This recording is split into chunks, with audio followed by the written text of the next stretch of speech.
Ти виходиш з під'їзду, а на ліхтарі сидить ворона. Вона дивиться на тебе не як на перехожого. Вона оцінює, вона пам'ятає. Можливо, вона вже бачила тебе вчора і позавчора, і знає, в якій руці ти носиш пакет з їжею.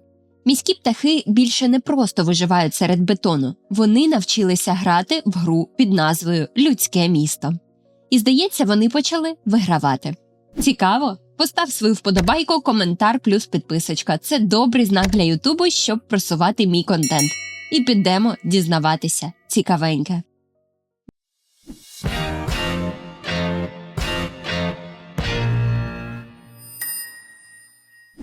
Місто як гігантський тренажер мозку.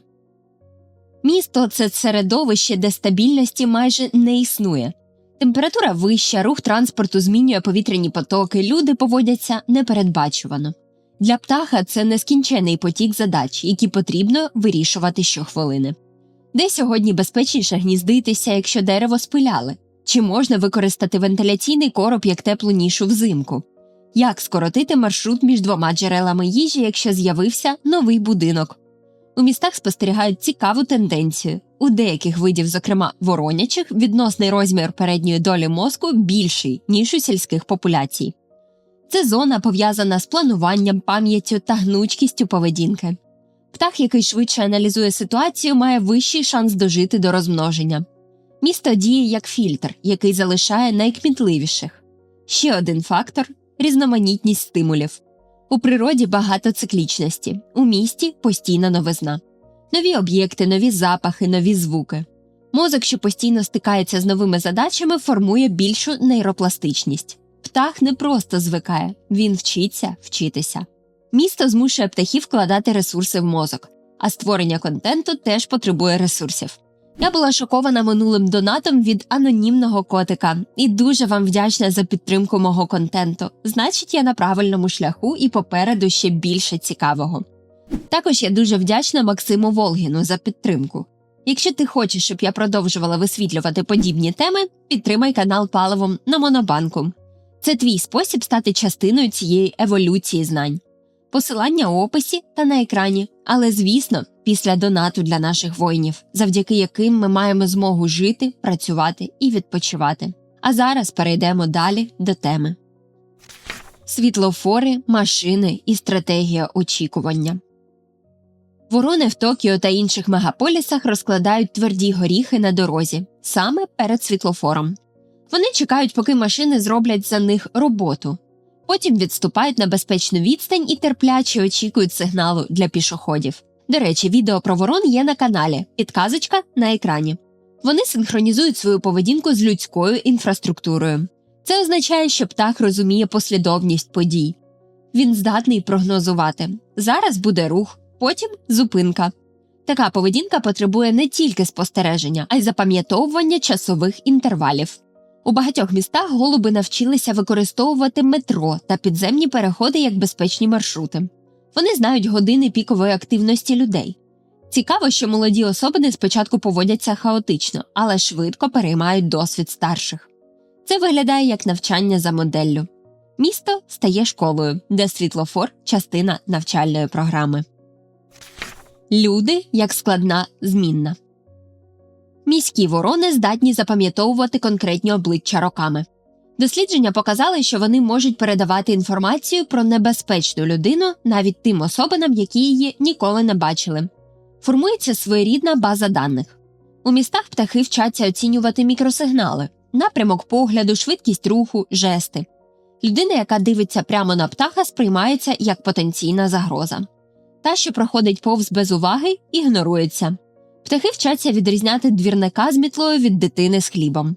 Це вимагає складної соціальної пам'яті. Вони не реагують на людей однаково, вони диференціюють. Місто, де щодня ти бачиш тисячі облич, перетворює птахів на уважних аналітиків людської поведінки.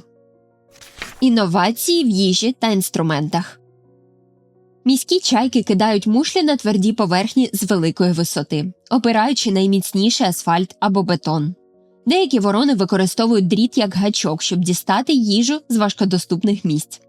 Голуби навчилися витягувати залишки їжі з упаковок, розуміючи, де слабке місце пакета. Місто створює величезну різноманітність нових матеріалів – пластик, фольга, скло. Птахи експериментують із ними. Вони тестують вагу, гнучкість, міцність. Така поведінка розширює їхній когнітивний репертуар. Крім того, харчові ресурси в місті розподілені нерівномірно. Птах повинен запам'ятати десятки точок, де з'являється їжа у різні дні тижня. Це створює складну карту пам'яті. Мозок постійно оновлює дані.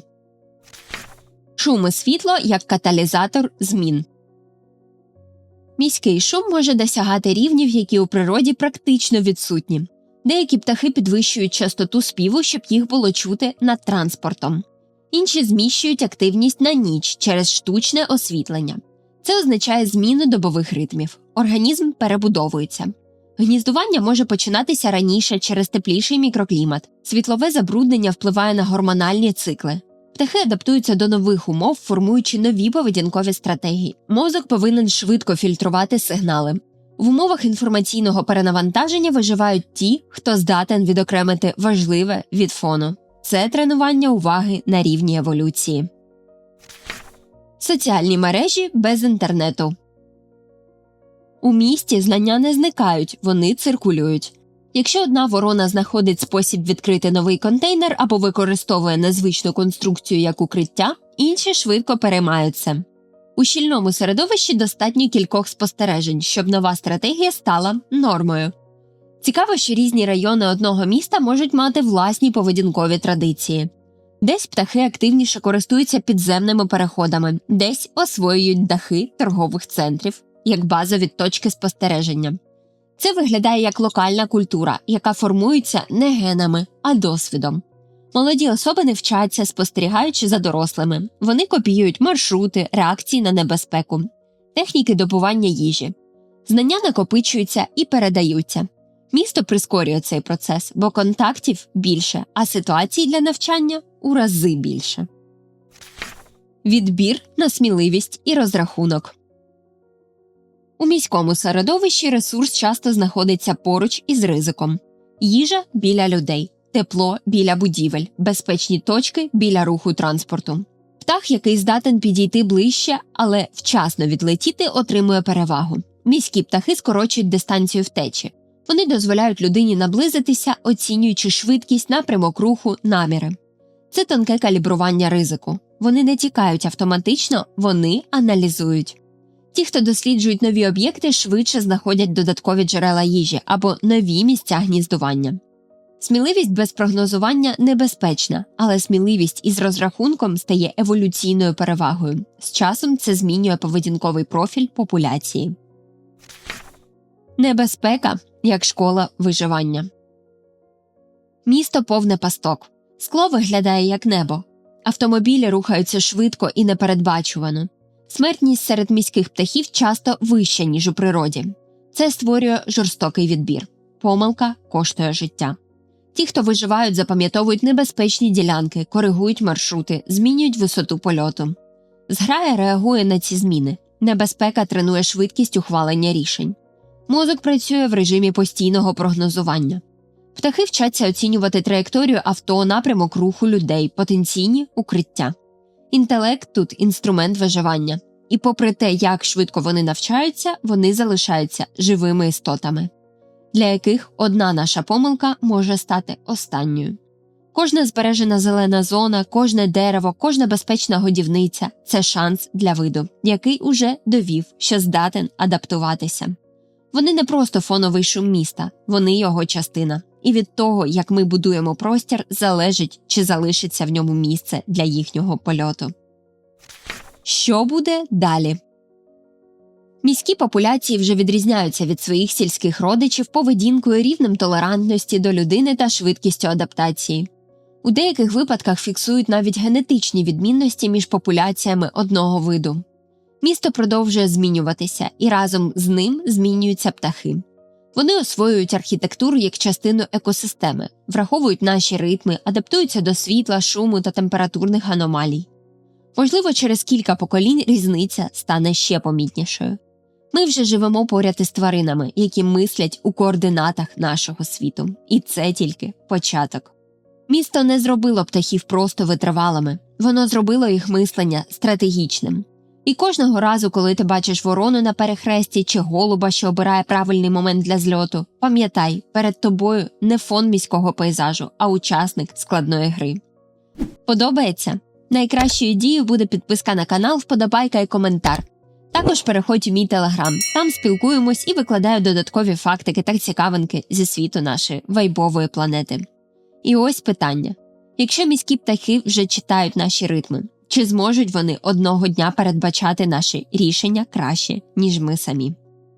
Напиши свою версію в коментарях. Дякую за перегляд, не забувайте допомагати безпритульним тваринкам, бо добро починається з кожного з нас. Бережіть себе та природу. Слава Україні та її героям! Низький уклін кожному та кожній, хто невтомно боронить нашу країну.